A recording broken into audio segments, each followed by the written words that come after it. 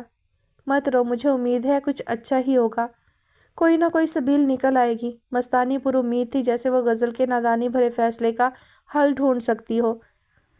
کچھ اچھا نہیں ہوگا مستانی، کچھ اچھا نہیں ہوگا، یہاں سب بگڑتا ہی ہے، سنبھلتا نہیں۔ تم کسی طرح آپا کو ایسا کرنے سے روک دو، انہیں سمجھاؤ، اس مکار شخص کے لیے خود کو سولی نہ چڑھائیں، وہ نہیں آئے گا، سب ٹھیک ہو جائے گا، تو فکر مت کر۔